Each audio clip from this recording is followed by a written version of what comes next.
Hi hello DSC warriors. Notification వచ్చిన తర్వాత చదివేవాడు అభ్యర్థి మాత్రమే, కానీ నోటిఫికేషన్ రాకముందు సిద్ధంగా ఉండేవాడు విజేత. ఎస్ఎస్ బయాలజీకి స్వాగతం. నేను మీ సాంబశివ సార్. ఈరోజు మనం రెస్పిరేషన్ లెసన్లో ఆవాయ శ్వాస గురించి తెలుసుకుందాం. ఇప్పుడు మనం ముక్కుని ఎవరైనా గట్టిగా మూసినట్లయితే కొద్ది సెకండ్ల లోపలనే మనం చనిపోతామేమో అనే ఫీలింగ్ కలుగుతుంది కదా. అలాగే నీటిలో దుంకినప్పుడు కూడా కొన్ని సెకండ్ల పాటు గాలి లభించకపోతే చచ్చిపోతామనే ఫీలింగ్తో బయటికి వస్తాం కదా. మరి 100 మీటర్ల పరుగు పందెంలో పాల్గొనే వాళ్ళు ఆక్సిజన్ని తీసుకోరంటే మీరు నమ్ముతారా? ఈ విషయం గురించి ఈ క్లాస్లో మనం క్లియర్గా తెలుసుకుందాం. ఓకేనా? క్లాస్లోకి వెళ్ళకంటే ముందు ఒక ప్రశ్న వేస్తా. మీకు కనుక ఆన్సర్ తెలిస్తే కామెంట్ చేయండి. ఆక్సిజన్ లోటు అంటే ఏమిటి? ఓకే, ప్రశ్న మరోసారి, ఆక్సిజన్ లోటు అంటే ఏమిటి? ఓకేనా, రైట్. ఇప్పుడు ఆక్సిజన్ లేకుండా శక్తి విడుదల అవుతుందా? చూడండి. ఓకే, ఆక్సిజన్ లేకుండా శక్తి విడుదల అవుతుందనే విషయం ఇప్పుడు తెలుసుకుందాం. చూడండి, 100 మీటర్ల పరుగు పందెంలో క్రీడాకారులు శ్వాసించడం నిలుపుదల చేస్తారు. అంటే 100 మీటర్లు పరిగెత్తే వాళ్ళు శ్వాసను ఆపేసి పరిగెత్తారు, ఆ తర్వాత శ్వాసని తీసుకుంటారంట. చూడండి, మరి 100 మీటర్లు పరిగెత్తే వాళ్ళు శ్వాసను ఎందుకు ఆపుతున్నారు అంటే, చూడండి, అప్పటికే ఉన్నటువంటి ఏటీపీ నిల్వలు జస్ట్ అర సెకండ్లో కంప్లీట్ అవుతాయంట. మరి అర సెకండ్లో కంప్లీట్ అయితే వాళ్ళకి శక్తి రాదు. మరి ఎలా పరిగెత్తారు అంటే, చూడండి, అప్పటికే ఉన్నటువంటి ఏటీపీ నిల్వలు అర సెకండ్లో కంప్లీట్ అయినవి వీళ్ళు పరిగెత్తున్నప్పుడు ఆక్సిజన్ని తీసుకొని ఊపిరితిత్తుల వాయు మార్పిడి జరిగి రక్తకేశనాళిక ద్వారా కణాలకు వెళ్ళి అక్కడ శ్వాసక్రియ జరిగి ఆ శక్తి మళ్ళీ మనకు అందించాలంటే ఎంత టైం పడుతుంది? చాలా సుదీర్ఘ టైం పడుతుంది. కాబట్టి అప్పుడు వీళ్ళు ఏం చేస్తారంటే శ్వాసక్రియను ఆపేస్తారు. మరి శ్వాసక్రియను ఆపేస్తే శక్తి ఎక్కడి నుంచి వస్తుంది అనేది ఇప్పుడు తెలుసుకుందాం. ఓకేనా, రైట్. చూడండి, ఏటీపీ నిల్వలు, అప్పటికే ఉన్న ఏటీపీ నిల్వలు అర సెకండ్ లోపలనే పూర్తి అవుతాయంట, ఖర్చు అయిపోతాయి. కాబట్టి మన ఆక్సిజన్ తీసుకొని అక్కడికి వెళ్ళి రావడానికి చాలా టైం పడుతుంది. కాబట్టి ఆ శ్వాసక్రియను ఆపి పరిగెత్తి ఆ లైన్ దాటిన తర్వాత కూర్చొని ఎక్కువ గాలి పీల్చుకుంటూ రొప్పుతూ కనిపిస్తుంటారు. దాని గురించి మరి ఆ పరిగెత్తేటప్పుడు శ్వాసక్రియను ఆపితే మరి ఏ విధంగా శక్తి ఇస్తుంది అనేది ఇప్పుడు చూద్దాం. ఆ శ్వాసక్రియ ఆపితే నెక్స్ట్ ఏది ఉంది? అవాయ శ్వాసక్రియ జరుగుతుంది. చూడండి, అంటే ఆక్సిజన్ లేనప్పుడు జరిగే శ్వాసక్రియ జరుగుతుంది. ఆక్సిజన్ సమక్షంలో జరిగే శ్వాసక్రియను వాయు శ్వాసక్రియ అంటారు. ఈ వాయు శ్వాసక్రియ జరుగుతలేదన్నప్పుడు నెక్స్ట్ ఏం జరుగుతుందంటే అవాయు శ్వాసక్రియ జరుగుతుంది. చూడండి, ఆక్సిజన్ లేని సమక్షంలో జరిగే శ్వాసక్రియను అవాయు శ్వాసక్రియ అంటారు. ఇప్పుడు అవాయు శ్వాసక్రియలో మన కండరాల్లో ఉన్నటువంటి గ్లూకోజ్ను విడగొట్టి శక్తిని విడుదల చేస్తారనమాట. అంటే 100 మీటర్ల పరిగెత్తులు వాయు శ్వాసక్రియను పక్కకు పెట్టారు కాబట్టి ఇప్పుడు అవాయు శ్వాసక్రియ జరుగుతుంది. అంటే కండరాల్లో ఉన్నటువంటి గ్లూకోజ్ని అవాయు శ్వాసక్రియ పద్ధతిలో గ్లూకోజ్ విడగొట్టి శక్తిగా మారుస్తాయన్నమాట. దీన్ని అంటే ఏం చెప్పండి, ఇక్కడ మామూలుగా ఆక్సిజన్ తీసుకున్నాక శక్తి విడుదల చేసేదేమో అవాయు శ్వాసక్రియ, కానీ ఇక్కడ శక్తిని ముందర తీసుకొని తర్వాత ఆక్సిజన్ తీసుకుంటాం అనమాట. ఇది ఫస్ట్ శక్తిని తీసుకొని తర్వాత ఆక్సిజన్ ఫిల్అప్ చేసుకుంటాం. అంటే వాయు శ్వాసక్రియకు రివర్స్ ఇక్కడ. ఇది అవాయు శ్వాసక్రియ ద్వారా గ్లూకోజ్ని విడగొట్టి శక్తిని విడుదల చేస్తారు. శక్తిని ముందు తీసుకొని తర్వాత ఆక్సిజన్ తీసుకుంటారు. ఓకేనా, దీన్ని ఏమంటారంటే ఆక్సిజన్ లోటు అంటారు. అంటే ఆక్సిజన్ లోటు ఉండడం వల్ల అవాయ శ్వాసక్రియ జరిపి శక్తిని తీసుకుంటారు. శక్తిని వాడుకొని ఉపయోగించుకున్నాక తర్వాత ఆక్సిజన్ తీసుకుంటారు. దీన్ని ఏమంటారంటే ఆక్సిజన్ లోటు అని అంటారు. ఓకేనా, ఆక్సిజన్ లోటు ఉన్నప్పుడు ఏం జరుగుతుంది? అవాయ శ్వాసక్రియ జరిగి శక్తిని తీసుకుంటారు, నెక్స్ట్ ఆక్సిజన్ తీసుకుంటారు అన్నమాట. ఇప్పుడు చూడండి, అవాయ శ్వాసక్రియలో ఏం జరుగుతుంది? అవాయ శ్వాసక్రియలో గ్లూకోజ్ ఆక్సిజన్ లేని సమక్షంలో లాక్టిక్ ఆమ్లంగా మారుతుంది. లాక్టిక్ ఆమ్లం అంటే గ్లూకోజ్ కంటే తక్కువ స్థాయి పదార్థం అనమాట. లాక్టిక్ ఆమ్లం మారి శక్తి విడుదలవుతుంది. ఈ శక్తి గ్లూకోజ్ కంటే తక్కువ ఉంటుంది. చూడండి, గ్లూకోజ్లో ఉండే శక్తి కంటే లాక్టిక్ ఆమ్లంలో శక్తి చాలా తక్కువ ఉంటుంది. లాక్టిక్ ఆమ్లం ఏర్పడినప్పుడు శక్తి చాలా తక్కువ ఉంటుంది. కానీ తప్పని పరిస్థితుల్లో మనం ఈ ప్రాసెస్ని ఉపయోగించుకుంటాం అనమాట. ఓకే, అవాయ శ్వాసక్రియలో ఆక్సిజన్ లేని సమక్షంలో గ్లూకోజ్ ఏమవుతుంది? లాక్టిక్ ఆమ్లంగా మారుతుంది, కొద్ది శక్తి విడుదలవుతుంది. ఈ శక్తిని మనం ఉపయోగించుకుంటాం, పరిగెత్తుతాం. ఇక్కడ లాక్టిక్ ఆమ్లం ఏమవుతుందంటే కండరాలలో నిల్వ ఉంటుంది, అంటే ఆ కణాల్లో నిల్వ ఉంటుంది. కండరాలలో లాక్టిక్ ఆమ్లం ఏమవుతుంది, నిల్వ ఉంటుంది. అంటే మనం శక్తిని ఉపయోగించుకుంటున్నాం, పరిగెత్తున్నాం, ఆ లాక్టిక్ ఆమ్లం ఏమైంది, నిల్వ ఉందన్నమాట. కాబట్టి కండరాల్లో ఏది నిల్వ ఉందంటే లాక్టిక్ ఆమ్లం నిల్వ ఉంది. కండరాలలో ఈ లాక్టిక్ ఆమ్లం నిల్వ ఉండడం వల్ల ఏర్పడిన నొప్పిని ఏమంటారంటే కండరాల నొప్పి అంటారు. కండరాల నొప్పి లేదా మజిల్ ఫాటిగ్యూ అంటే ఏంటంటే, కండరాల నొప్పి లేదా మజిల్ ఫాటిగ్యూ అంటే కండరాలలో లాక్టిక్ ఆమ్లం పేరుకుపోవడం వల్ల నొప్పి వస్తుంది. దాన్ని ఏమంటారంటే కండరాల నొప్పి అని పిలుస్తారు. చూడండి, మరి కండరాల అలసట లేదా కండరాల నొప్పి మజిల్ ఫాటిగ్యూ పోవాలంటే శరీరానికి కాసేపు విశ్రాంతి ఇస్తే ఆ నొప్పి పోతుంది. అంతేగాని ఎలాంటి మందులు ఇంజెక్షన్ వేయరు దీనికి. అంటే కాసేపు విశ్రాంతి సమయంలో ఎక్కువ మొత్తంలో గాలిని పీల్చుకుంటుంటారు. ఇట్లా పీల్చుకోవడం వల్ల దాని యొక్క ఆక్సిజన్ లోటు ఫిల్అప్ అవుతుంది. కాబట్టి కండరాల నొప్పి పోవాలంటే పరిగెత్తిన వాళ్ళు కాసేపు కూర్చొని కాళ్ళని ఇలా రొప్పుతూ గాలి పీల్చుకుంటారు. అప్పుడు ఈ లాక్టిక్ ఆమ్లం వెళ్ళిపోతుంది అనమాట. కాబట్టి కండరాలు అలసపోవాలంటే ఏం చేయాలంటే శరీరానికి విశ్రాంతి ఇవ్వాలి. విశ్రాంతిలో ఆక్సిజన్ ఏమవుతుంది, పూరించబడుతుంది. ఆక్సిజన్ లోటు పూరించబడుతుంది అన్నమాట. అంతే, కండరాల నొప్పికి కారణం లాక్టిక్ ఆమ్లం. అది పోవాలంటే ఏం చేయాలి, విశ్రాంతి తీసుకొని ఆక్సిజన్ తీసుకోవాలి, అంతే. మరి చూడండి, 100 మీటర్ల పరిగెత్తే దాంట్లో ఇది ఫస్ట్ ఏం చేస్తారు, ఆక్సిజన్ని నిలుపుదల చేసి ఆవాస శ్వాసక్రియ జరిపి కొద్దిపాటి శక్తిని తీసుకొని ఇన్స్టాంట్ శక్తిని తీసుకొని పరిగెత్తారు. కానీ ఇక్కడ చూడండి, ఎక్కువ దూరం ఎక్కువ దూరం పరిగెత్తేవాళ్ళు అంటే 5 కిలోమీటర్లు పరిగెత్తేవాళ్ళు. ఈ 5 కిలోమీటర్లు పరిగెత్తే క్రీడాకారులది వీళ్ళది వేరే ఉంటుంది డిఫరెంట్గా. అంటే చూడండి, వీళ్ళు నిరంతరం శ్వాసిస్తుంటారు. 5 కిలోమీటర్లు లాంగ్ రన్ పరిగెత్తే వాళ్ళు నిరంతరము శ్వాసిస్తూ ఉంటారు, శ్వాసిస్తూ పరిగెత్తుతుంటారు. అయినా వీళ్ళకు కండరాల నొప్పులు కూడా వస్తాయి. ఎందుకు అంటే శ్వాసక్రియతో పాటు అవాయు శ్వాసక్రియ కూడా కండరాల్లో జరుగుతుంది. రెండు ఒకేసారి జరుగుతున్నాయి కాబట్టి వాయు శ్వాసక్రియ జరుగుతుంది, అవాయు శ్వాసక్రియ రెండు జరుగుతున్నాయి. కాబట్టి కండరాల్లో లాక్టిక్ ఆమ్లం ఏర్పడుతుంది. ఇక్కడ వాయు శ్వాసక్రియ జరగడం వల్ల ఆ కొద్దిపాటి ఆక్సిజన్ వల్ల లాక్టిక్ ఆమ్లం ఎప్పుడెప్పుడు క్లియర్ చేసుకుంటుంది. అందుకే వాళ్ళకు నొప్పి లాంగ్ రన్ వాళ్ళకు తక్కువ ఉంటుంది, ఎవరు 100 మీటర్లతో పోల్చుకున్నప్పుడు. కాబట్టి ఎక్కువ దూరం పరిగెత్తే క్రీడాకారులు నిరంతరం శ్వాసిస్తూ ఉండడం వల్ల కొంత లాక్టిక్ ఆమ్లం ఎప్పుడెప్పుడు తొలగించబడుతుంది. అందుకే వీళ్ళకు తక్కువ నొప్పి ఉంటుందన్నమాట, ఎవరితో పోల్చుకుంటే 100 మీటర్స్తో పోల్చుకుంటే. ఇది గుర్తుంచుకోవాలి. ఎక్కువ దూరము ఎగ్జాంపుల్ 5 కిలోమీటర్లు పరిగెత్తే క్రీడాకారులు నిరంతరం శ్వాసిస్తూ పరిగెడుతున్నారు కాబట్టి కొంత లాక్టిక్ ఆమ్లం ఎప్పుడెప్పుడు తొలగించబడుతుందన్నమాట. ఇది ఓకేనా, రైట్. దీని మీద ఆక్సిజన్ లేకుండా శక్తి విడుదల అవుతుందా అనే దాని మీద ఒక ప్రయోగం చేసినారు. ఆ ప్రయోగం యొక్క డాటాని ఇక్కడ చూద్దాం. ప్రయోగం ఓకే. ఫస్ట్ ప్రయోగం 1. ఒక వ్యక్తిని సైకిల్ తొక్కడం కానీ లేదా ట్రేడ్మిల్ పై పరిగెత్తడం కానీ చేపిస్తారు. ఒక వ్యక్తిని సైకిల్ తొక్కడం కానీ వేగంగా సైకిల్ తొక్కడం కానీ ఓకే, తర్వాత లేదంటే వేగంగా ట్రేడ్మిల్ పై పరిగెత్తడం కానీ చేపిస్తారు. అట్లా ఎన్ని నిమిషాల పాటు చేస్తారంటే 9 నిమిషాల పాటు చేస్తారు. 9 నిమిషాల పాటు చేసి ఆ తర్వాత ఆ వ్యక్తి రక్తంలో గల లాక్టిక్ ఆమ్లాన్ని లెక్కిస్తారు.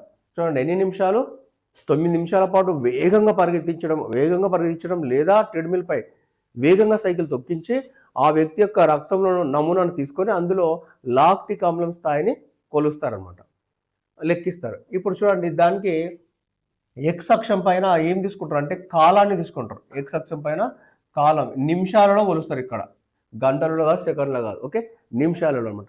ఎక్స్ అక్షంపై ఏం తీసుకుంటారు, కాలం తీసుకుంటారు. కాలాన్ని దేంట్లో కొలుస్తారు అంటే నిమిషాల్లో కొలుస్తారు. వై అక్షంపై ఏం తీసుకుంటారు అంటే రక్తంలో లాక్టిక్ ఆమ్లం గాఢత తీసుకుంటారు. వై అక్షంలో రక్తంలో లాక్టిక్ ఆమ్లం యొక్క గాఢత మిల్లీగ్రామ్ ఫర్ ఘనపు సెంటీమీటర్లో కొలుస్తారు. రక్తంలో లాక్టిక్ ఆమ్లం గాఢతను ఏ ప్రమాణాల్లో కొలుస్తారంటే మిల్లీగ్రామ్ ఫర్ ఘనపు సెంటీమీటర్లు. ఇది కూడా ఆ ప్రమాణాలను గుర్తుంచుకోవాలి, ప్రమాణాలు కూడా ఇవ్వచ్చు. రక్తంలో లాక్టిక్ ఆమ్లాన్ని దీనితో కొలుస్తారు అన్నప్పుడు ఏం చెప్పాలి, మిల్లీగ్రామ్ ఫర్ ఘనపు సెంటీమీటర్లు అని గుర్తుంచుకోవాలి, రైట్. ఎక్స్ అక్షంపై ఏమో కాలము, వై అక్షంపై ఏమో లాక్టిక్ ఆమ్లం గాఢతను తీసుకుంటారు. చూడండి, ఇప్పుడు ప్రయోగం ప్రారంభంలో అంటే 0 నిమిషాలు అప్పుడు చూడండి, ప్రయోగ ప్రారంభంలో ఎంత ఉంటుంది లాక్టిక్ ఆమ్లం అంటే స్టార్టింగ్ వీడు ఎప్పుడైతే సైకిల్ తొక్కడం స్టార్ట్ చేస్తారో అప్పుడు ఎంత ఉంటుందంటే లాక్టిక్ ఆమ్లం 20 మిల్లీగ్రాములు ఫర్ ఘనపు సెంటీమీటర్లు ఉంటుంది. 0 నిమిషాలప్పుడు అంటే స్టార్టింగ్ ప్రారంభంలో 20 మిల్లీగ్రామ్ ఘనపు సెంటీమీటర్లు ఉంటుంది.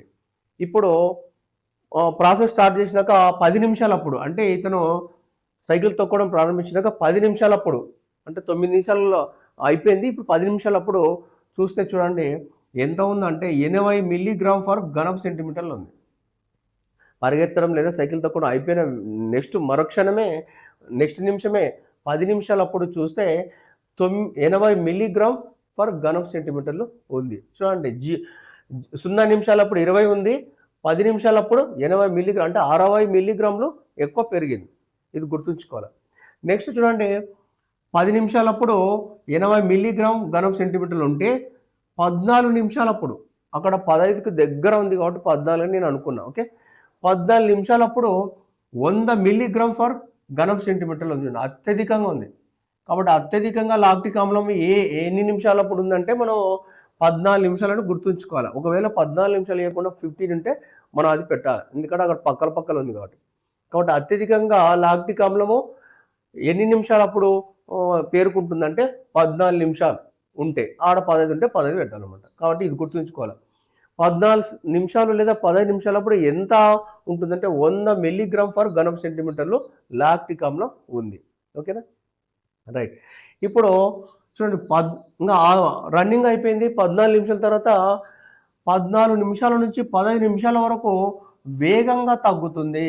అంటే ఏమవుతుంది, ఇతను పనిచేయడం సైకిల్ తొక్కడం ట్రెడ్మిల్ మీద పరిగెత్తడం ఆపేసినాడు కదా, కాబట్టి 14 నుంచి 25 నిమిషాల లోపల వేగంగా తగ్గుతుంది. ఎందుకంటే కారణం ఏంటంటే ఆక్సిజన్ కూడా వేగంగా తీసుకుంటాడు. అంటే ఆక్సిజన్ వేగంగా తీసుకోవడం వల్ల ఆక్సిజన్ లోటు పూరించబడుతుంది, అప్పుడు లాక్టిక్ ఆమ్లం కూడా తొలగించబడుతుంది అనమాట.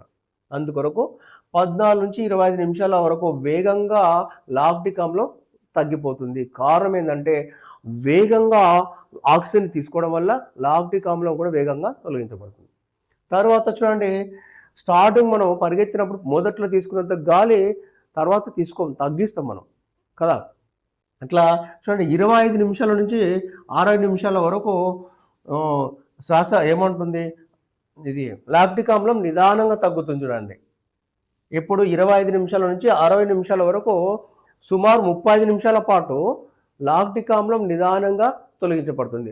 కారణం ఏంటంటే మనం ఆక్సిజన్ కూడా నిదానంగానే తీసుకుంటాం, అవునా కదా. ఫస్ట్లోనేమో ప్రాణం పోతుందేమన్నాడు గబగబా తీసేసుకుంటాం, కొద్దిగా రిలాక్స్ అయినాక స్లోగా తీసుకుంటాం. కాబట్టి 25 నుంచి 60 నిమిషాల వరకు లాక్టిక్ ఆమ్లం నిదానంగా తొలగించబడుతుంది. సుమారు ఎన్ని నిమిషాలు, 15 నిమిషాలు. సి నుంచి డి వరకు, గ్రాఫ్లో సి నుంచి డి వరకు 30 నిమిషాల పాటు లాక్టిక్ ఆమ్లం తొలగింపు అనేది నిదానంగా జరుగుతుంది. అప్పుడు 20 నుంచి చివరికి 60 నిమిషాలప్పుడు ఎంత ఉంటుంది లాక్టిక్ ఆమ్లం అంటే 40 మిల్లీగ్రామ్ ఫర్ ఘనపు సెంటీమీటర్లు ఉంటుంది. అంటే గంటకి రన్నింగ్ వాడు సైకిల్ తొక్కడం ప్రారంభించిన ఫస్ట్ నిమిషం నుంచి లాస్ట్ 60 నిమిషాలప్పుడు గంట తర్వాత లాక్టిక్ ఆమ్లం ఎంత ఉంటుంది రక్తంలో అంటే 40 మిల్లీగ్రామ్ ఫర్ ఘనపు సెంటీమీటర్లు ఉంటుంది. ఈ డాటా గుర్తుంచుకోవాలి, ఓకేనా. వైఎక్సంపై కాలము, ఎక్స్ఎక్సంపై రక్తంలో లాక్టిక్ ఆమ్లం గడత 0 నిమిషాలప్పుడు 20 మిల్లీగ్రామ్ ఘనపు సెంటీమీటర్లు, 10 నిమిషాలప్పుడు 80 మిల్లీగ్రామ్ ఘనపు సెంటీమీటర్లు, 14 నిమిషాలప్పుడు 100 మిల్లీగ్రాములు హైయెస్ట్ ఉంటుందన్నమాట. ఎప్పుడు ఎక్కువ తగ్గుతుందంటే 14 నుంచి 25 నిమిషాల్లో వేగంగా లాక్టిక్ ఆమ్లం తొలగించబడుతుంది. కారణం వేగంగా ఆక్సిజన్ తీసుకుంటాం. ఆ తర్వాత 25 నుంచి 60 నిమిషాల వరకు సి నుంచి డి వరకు లాక్టిక్ ఆమ్లం తొలగింపు నిదానంగా జరుగుతుంది. కారణం ఏంటంటే నిదానంగా ఆక్సిజన్ని తీసుకుంటాం. మొత్తం సుమారు 35 నిమిషాలు కొనసాగుతుంది ఇది. కాబట్టి 60 నిమిషాలప్పుడు ఎంత లాక్టిక్ ఆమ్లం రక్తంలో ఉందంటే 40 మిల్లీగ్రామ్ ఫర్ ఘనపు సెంటీమీటర్లో ఉందని ఈ డాటాను గుర్తుంచుకోవాలి. Okay, right. ఇప్పుడు నెక్స్ట్ రెండో ప్రయోగం చూద్దాం. రెండవ ప్రయోగంలో చూడండి దూరం సమానం తీసుకున్నారు, అన్నిటికీ దూరం సమానం తీసుకున్నాం. ఉదాహరణకు 1 కిలోమీటర్ తీసుకున్నాం అని మనం అనుకుంటే చూడండి రెండో ప్రయోగంలో దూరం అన్నిటికీ సమానం. ఎగ్జాంపుల్ 1 కిలోమీటర్ తీసుకున్నాం. ఓకే, ఫస్ట్ చూడండి 1 కిలోమీటరు నడిస్తే మనం ఇక్కడ ఏమి ప్రమాణాలు లేవు, నేను అర్థం కావడానికి చెప్తున్నా. నడవడం వల్ల 1 కిలోమీటర్ నడవడం వల్ల నొప్పి వచ్చింది, ఒక పాయింట్లో చూపించడం నొప్పి వచ్చింది. నొప్పి కారణం ఏంటంటే కండరాలలో లాక్టిక్ ఆమ్లం చేరుకోవడం. కాబట్టి నడవడం 1 కిలోమీటర్ నడిచినప్పుడు కొద్దిగా నొప్పి వచ్చింది, ఒక పాయింట్లో చూపించడం ఇది మనం అర్థం చేసుకోవడానికి. ఓకే, నెక్స్ట్ వేగంగా నడవడం. రెండో చూడండి వేగంగా నడవడం. ఇప్పుడు కూడా 1 కిలోమీటర్ నడుస్తాడు. కానీ అప్పుడు నొప్పి చూడండి 2 పాయింట్లలో ఉంది. అంటే లాక్టిక్ ఆమ్లం పేరుకునేది పెరిగింది. దేనితో పోల్చుకుంటే నడవడంతో పోల్చుకుంటే ఇప్పుడు పెరిగింది. నెక్స్ట్ చూడండి నెమ్మదిగా పరిగెత్తడం. నెమ్మదిగా పరిగెత్తడం అంటే చూడండి దీనికన్నా నడవడం కంటే వేగంగా నడవడం కంటే కొద్దిగా ఎక్కువ పరిగెత్తుతున్నాడు. కాబట్టి ఇప్పుడు నొప్పి చూడండి 3 పాయింట్లలో చూపించినాం. అంటే 3 పాయింట్లు అంటే లాక్టిక్ ఆమ్లం పెరుగుదల కూడా ఎక్కువైంది. కాబట్టి నొప్పి కూడా ఎక్కువైంది. నెక్స్ట్ చూడండి 4 వేగంగా పరిగెత్తడం. అంటే ఇది సేమ్ కిలోమీటర్ ఒకటే, దూరం ఒకటే. వేగంగా పరిగెత్తినప్పుడు అన్నిటికంటే ఎక్కువ నొప్పి ఎక్కువ వచ్చింది ఇక్కడ. అంటే అన్నిటికంటే ఎక్కువ నొప్పి వచ్చిందంటే అన్నిటికంటే ఎక్కువ లాక్టిక్ ఆమ్లం పేరుకుపోయిందని అర్థం. కాబట్టి ఇక్కడ నొప్పి అనేది ఒక్కొక్క క్రియకు ఎక్కువ అవుతుంది చూడండి. ఈ క్రియ కన్నా నడవడం కంటే వేగంగా నడవడానికి ఎక్కువ అవుతుంది. దీనికంటే నెమ్మదిగా పరిగెత్తడం ఎక్కువ అవుతుంది. దీనికంటే వేగంగా పరిగెత్తడం కూడా నొప్పి ఎక్కువ అవుతుంది. మరి నొప్పి పొయ్యగుదికి దూరం ఒక్కటే, కానీ పొయ్యగుదికి ఎందుకు ఎక్కువ అవుతుందంటే అక్కడ వేగంగా పరిగెత్తడం స్టార్ట్ అవుతుంది. కాబట్టి లాక్టిక్ ఆమ్లం పేరుకునే సాంద్రత కూడా పెరుగుతుంది. కారణం ఏంటంటే లాక్టిక్ ఆమ్లం క్రియకు పేరుకునేది మారిపోతుంది. కాబట్టి లాక్టిక్ ఆమ్లం పెరిగే నొప్పి కూడా పెరుగుతుంది అనమాట. ఓకే, ఇది మనకు అర్థం కావడం కొరకు ఈ పాయింట్లు నేను చూపించాను అనమాట. అక్కడ పుస్తకాలు అయితే ఇలా లేదనమాట. ఓకేనా, ఈ అంటే ఆక్సిజన్ లేనప్పుడు కూడా శ్వాసక్రియ జరుగుతుందా అనడానికి 2 ప్రయోగాల ద్వారా వాళ్ళు చెప్తారు మనకు. ఆక్సిజన్ లేకుండా కూడా ఆక్సిజన్ లేకుండా కూడా శ్వాసక్రియ జరుగుతుంది. కాబట్టి మన కండరాలలో ఏ శ్వాసక్రియ జరుగుతుందంటే మనం గత క్లాస్లో చెప్పుకున్నాం. కండరాలలో వేగంగా పరిగెత్తే సమయంలో ఆ వాయు శ్వాసక్రియ సరిపోదు. అప్పుడు ఏం తీసుకోవాలా? అవాయు శ్వాసక్రియ తీసుకోవాలా. ఎందుకు అంటే అక్కడ ఏర్పడే ఏటీపీలు వితిన్ 1/2 సెకండ్లో అయిపోతాయి. మరి 1/2 సెకండ్లో అయిపోతే మనం గాలిని తీసుకొని ఊపిరితిత్తుల్లో వాయు మార్పిడి జరిగి అక్కడ నుంచి రక్తనాళాల ద్వారా కణజాలాలకు వెళ్ళి అక్కడ ఆక్సిజన్ మండించి శక్తిగా మార్చి తీసుకొచ్చి ఇవ్వాలంటే చాలా లాంగ్ టైం పడుతుంది. కాబట్టి అప్పుడు వాయు శ్వాసక్రియను అవాయిడ్ చేసి అవాయు శ్వాసక్రియను మన కండరాలు ప్రోత్సహిస్తాయి. అవాయు శ్వాసక్రియ అంటే ఏం లేదు, ముందు శక్తినిచ్చి తర్వాత ఆక్సిజన్ తీసుకోవడమే, రివర్స్ అనమాట. దీన్ని ఏమంటారంటే ఆక్సిజన్ లోటు అని అంటారు. ఓకేనా, శక్తిని ముందు విడుదల చేసి తర్వాత ఆక్సిజన్ తీసుకోవడం, దీన్ని ఆక్సిజన్ లోటు అని అంటారు. ఓకేనా, సింపుల్. కండరాల మజిల్ ఫాటిగ్కి కారణం ఏంటంటే లాక్టిక్ ఆమ్లం పేరుకోవడం. మరి లాక్టిక్ ఆమ్లం మజిల్ ఫాటిగ్ పోవాలంటే ఏం చేయాలంటే కండరాలను కొద్దిసేపు విశ్రాంతి ఇస్తే అయిపోతుంది అనమాట. ఆక్సిజన్ ఫిల్అప్ అవుతుంది అనమాట. ఓకేనా, ఈ వీడియో కనుక మీకు నచ్చితే ఒక్క లైక్ చేయండి. మరి మీ ఫ్రెండ్స్కి షేర్ చేయండి. ఇలాంటి మరెన్నో ఇంట్రెస్టింగ్ వీడియోల కొరకు నా ఎస్ఎస్ బయాలజీ ఛానల్ని సబ్స్క్రైబ్ చేయండి. దీని గురించి